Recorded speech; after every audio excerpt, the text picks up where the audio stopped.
madaxweynaha dowladda federaalk Soomaaliya mudane Xasan Sheekh Maxamuud ayaa Muqdisho ka bilaabay arrin ay samaadeen ciidankeena qalabka sida iyo guud ahaan shacabka Soomaaliyeed. Maxay tahay arrintaasi? Halkee ayayse wax u marayaan Xasan Garguurte? Muxuu kala socdaa arrintan madaxweyne Maxamed Cabdullaahi Farmaajo?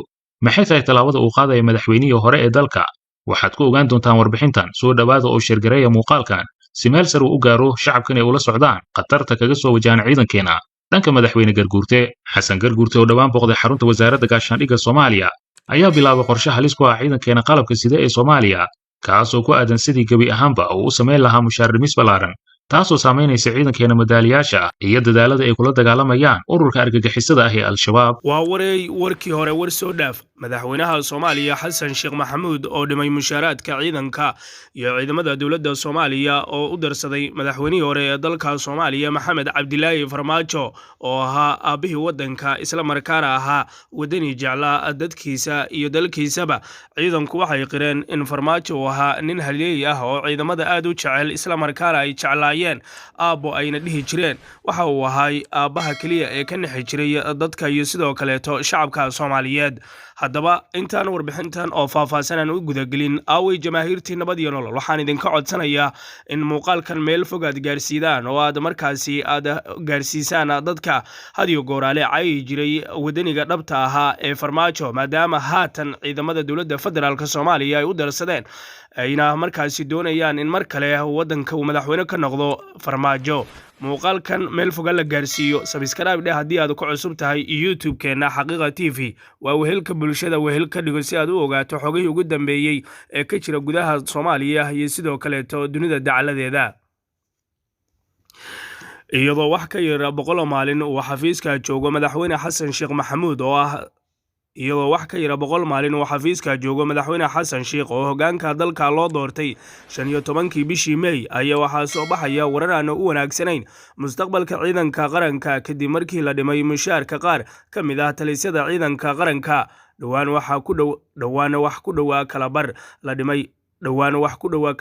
dhimay mushaarka ayaa qaadan jireen askarta saraakiisha iyo sirdoonka ciidanka NISA ee Mahad Salaada taliyaha u yahay. waxaa hoos loo dhigay dhaqaalihii ku baxay jiray hay'adda NISA oo ah tan ugu muhiimsan hay'adaha amniga dalka.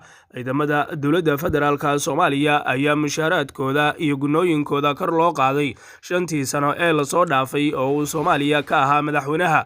ilaahay dambigiisa ha dhaafe waalidiintiisana ilaahay ha u naxariistay cadowgana Allah ka qabtee Maxamed Cabdilaahi Farmaajo oo dad badan ay isku raaceen inuu ahaa wadani aan hantida dowladda dhicin.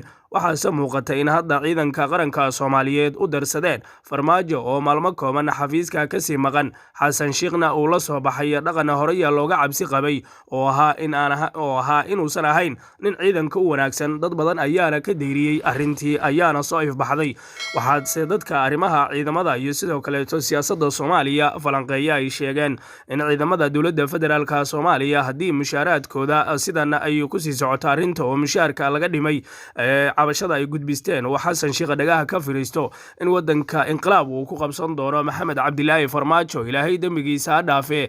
waxaana ciidamadu ay sheegeen maalinkii laga guuleystay Farmaajo in haatan wadanku uu gad ku dhacay isla markaana aysan ku qanacsanayn in Xasan Sheekh Maxamuud wadanka uu madaxweyne uu markaasi isagu ka yahay. waxaa jirtay dhaqaale ay iska soo aruuriyeen ciidanka qaranka oo ay markaasi ku taageerayeen ama ay ku garab istaagayeen Maxamed Cabdilaahi Farmaajo oo guri loo dhisayay. taasina waxay cadeynaysaa in ciidanku ay jeclaayeen Maxamed Cabdilaahi Farmaajo.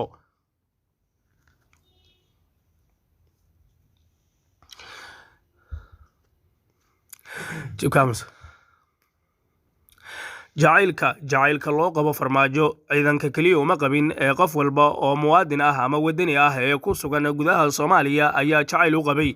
waxaana arrintan ay u muuqataa mid ay markaasi ka walwalsan yihiin saraakiisha iyo ciidamada qalabka sida. waxaana arrintan ay tahay mid ay ka walwalsan yihiin saraakiisha iyo sidoo kaleeto ciidamada dowladda federaalk Soomaaliya qaybahooda kala duwan. dad badan oo ku sugan gudaha Soomaaliya ayaa maalinka uu soo baxay Xasan Sheekh Maxamuud waxa ay sheegeen in wadanka haatan uu god markaasi ku dhacay isla markaana dowladaha shisheeye ee cadowga ku ah Soomaaliya ay markaasi sidii ay doonaan ka yeeli doonaan Soomaaliya iyo waliba shacabkeeda maadaama horay cadaawaha uu uga celin jiray Maxamed Cabdilaahi Farmaajo. talaabadii ugu horeeyay ee farmaajo lagu tabayana ay noqotay in ciidamada mushaaraadkooda kalabarha la dhimay islamarkaana cabasho xoogan ay ciidamada dowladda federaalka Soomaaliya keeneen. waxaana ciidanku ay sheegeen in haddii Xasan Sheekh Maxamuud uu cabashadooda wax ka qaban waayo ay markaasi goyson doonaan ama ay markaasi jidgooyooyin dhigan doonaan gobol, degmo iyo tuulo meesha ay ku sugan yihiin ciidanka dowladda federaalka Soomaaliya. dabeedna ay baabuurta ay lacag ka qaadi doonaan maadaama mushaarkoodii kalabar uu dhimay Xasan Sheekh Maxamuud. isla markaana askarta iyo waliba ciidanka ay la xiriiraan waalidiin iyo sidoo kale xaasas oo ay markaasi ka biilan jireen mushaaraadka ay dowladda ka qaataan maadaama dhaxan iyo sidoo kale qorax ay u taagan yihiin sidii amniga ay u sugi lahaayeen, dhiigoodan ay u hurayaan shacabka Soomaaliyeed, wadankana cadaawaha ay ka celinayaan. taasi uma muuqato Xasan Sheekh Maxamuud ee waxa u muuqata inuu boorso waaweyn lacag ku guro dabeedna xaasaskiisa siiyo meelo kala duwan oo ka mid ah dunida dacaladeedana uu daaro iyo sidoo kale dabaqyo uu ka jeexdo haweenka uu qabana oo markaasi dahab meel ay geeyaan ay kala waayeen oo hantida dalka iyo sidoo kale hantida shacabka ay lahaayeen hadba isaga raaxaysanaya oo meel walba isaga damaashaadaya. haddii muuqaalka bilow ilaa dhammaad haddaad ila socotay daawade muuqaalkan sheergare adiga oo meel fog gaarsiinaya. mahadsanid. And the bravery position he took during our liberation struggle. And since the independence, Egypt and Somalia was linked by all means and all possible areas, economically, security-wise, and social service delivery-wise. There are still the schools built by the Egyptians in Mogadishu, in Somalia, in many parts of Somalia. There are still signs and symbols of our relationship there. It's only due to the circumstances that Somalia was facing in the last 3 decades that made our relationship a bit halted. And all these 30 years, Egypt has always been with us to make sure that we come back to our rightful position in the international arena. And there is no much better time than we are today to bring back that. Your Excellency, we are very much grateful for the support provided in terms of our security, in terms of social delivery in Somalia, and in terms of the readiness for Egypt to support Somalia and continue the effort. The support that we are providing, we are receiving from Egypt is a unique support, is a support from the heart, is a support that's linked to our distinct history of the past, and the support that, as you rightly said, that helps our mutual interest in the region and in our part of the world. We are very much grateful for that. Somalia will be contributing its part in this mutual distinct future of our two nations, inshallah.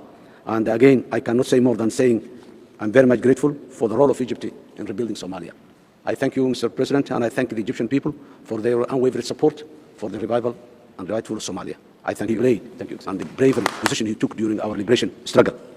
And since the independence, Egypt and Somalia was linked by all means and all possible areas, economically, security-wise, and social service delivery-wise. There are still the schools built by the Egyptians in Mogadishu, in Somalia, in many parts of Somalia. There are still signs and symbols of our relationship there. It's only due to the circumstances that Somalia was facing in the last 3 decades that made our relationship a bit halted.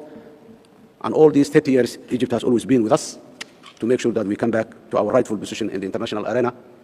And there is no much better time than we are today to bring back that. Your Excellency, we are very much grateful for the support provided in terms of our security, in terms of social delivery in Somalia, and in terms of the readiness for Egypt to support Somalia and continue the effort. The support that we are providing, we are receiving from Egypt is a unique support, is a support from the heart, is a support that's linked to our distinct history of the past, and the support that, as you rightly said, that helps our mutual interest in the region and in our part of the world. We are very much grateful for that.